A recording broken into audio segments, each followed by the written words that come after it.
अलैहिस्सलाम की कनीजों, पता चला औरत का मकाम बड़ा बुलंद है, औरत का मर्तबा बड़ा बुलंद है, औरत बड़ी शान वाली है, औरत घर की मलिका है, औरत बेटी हो तो माँ बाप के लिए जन्नत, औरत नेक बीवी हो तो शौहर के लिए जन्नत, औरत माँ हो तो औलाद के लिए जन्नत। यानी हमारे यहाँ औरत का दूसरा तस्वुर जन्नत है। कोई किसी को वो मर्तबा नहीं दे सकता जो इस्लाम ने औरत को अता किया है। ऐ खातूने जन्नत की कनीजों, लोग कहते हैं कोई औरत नबी नहीं हुई, लेकिन मैं ये कहता हूँ जितने नबी हुए वो सब औरत की गोद में परवरिश पाए, जितने अंबिया हुए वो सब औरतों की गोद में परवरिश पाए। ईसा भी मरियम की गोद में आए। नबी बिन बाप का तो पैदा हुआ, नबी बिन बाप का तो पैदा हुआ, लेकिन नबी हजरत आदम के सिवा किसी बगैर माँ के बगैर पैदा न हुआ। बल्कि माँ की शान ये है, अल्लाह ने मेरे नबी को नबी ये उम्मी कह करके पुकारा। और नबी ये उम्मी का एक माना ये भी होता है, जो है वो माँ को कहते हैं, और या निस्बती होने की वजह से माँ वाला,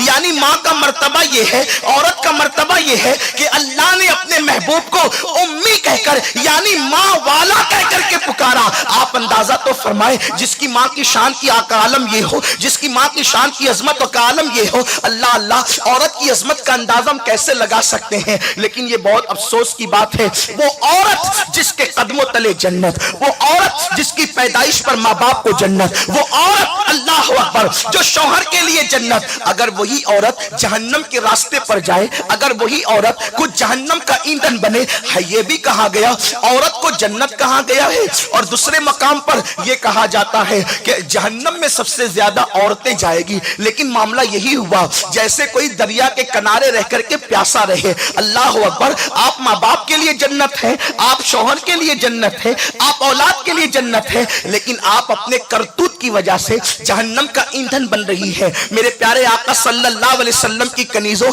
आज जो है दुनिया के अंदर नचनिया औरतों की जरूरत नहीं, आज दुनिया के अंदर ज़ैनब के किरदार की जरूरत है, आज दुनिया के अंदर अदाकारा औरतों के किरदार की जरूरत नहीं, आज दुनिया के अंदर सैयदा फातिमातुज़ ज़हरा के किरदार की जरूरत है। मेरे प्यारे आका सल्लल्लाहु अलैहि वसल्लम की कनीजों, सुन्नी इज्तिमा में आने वाली मेरी माँ और बहनों, आज बड़े दर्द दिल के साथ मैं एक बात आप तक पहुंचाना चाहता हूं, इसलिए कि इस मजमे के अंदर मुझे उम्मीद है 80% मेरी बहनें जो है वो नौजवान हैं। अल्लाह अकबर, मेरे प्यारे आका सल्लल्लाहु अलैहि वसल्लम की कनीजों, आज औरतों के लिए बल्कि नौजवान लड़कियों के लिए एक मसला बहुत ज्यादा बना हुआ है, और वो मसला ये है पसंद की शादी।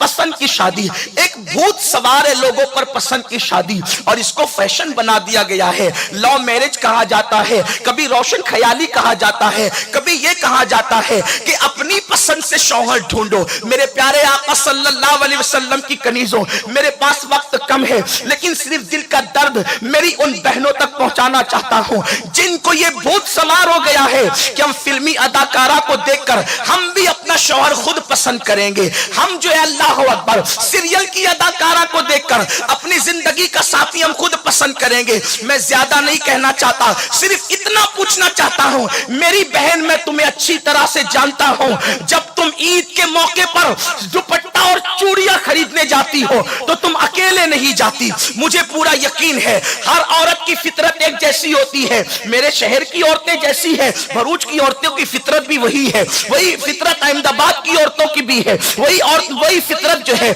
यूपी बिहार की औरतों की भी है। मुझे औरतों की फितरत अच्छी तरह से पता है कि जब कोई औरत ईद के दुपट्टे और चूड़ी को खरीदने के लिए जाती है, औरत कभी अकेले नहीं जाती, लड़कियां कभी अकेले नहीं जाती, एक दो सहेलियों को लेकर जाती है, या कभी अपनी माँ को ले जाती है, कभी अपनी बड़ी बहन को ले जाती है। यानी औरत पसंद के मामले में बहुत ज्यादा हसास वाक़ई हुई है। मुझे बताओ, दुपट्टे से मैं चूड़ी ढूंढने के लिए 3 सहेलियों से मशवरा करती हो, कभी माँ से मशवरा करती हो, कभी बहन से मशवरा करती हो। जो चूड़ियां ईद के एक दिन पहनना है उसके लिए इतनी मोहतात हो, और जिसे जिंदगी का साथी बनाना है उसके लिए बगैर मशवरे के चुन लेती हो, जिसके साथ जिंदगी भर रहना है उसके लिए बगैर मशवरे के चुन लेती हो। मुझे बताओ तो सही, चूड़ियां चुनने के लिए तुमने इतनी तवज्जो की, इतनी फिक्र की, इतने मशवरे किए। और याद रखना, जो काम बगैर मशवरे के होता है उसमें कभी खैर नहीं होती, उसमें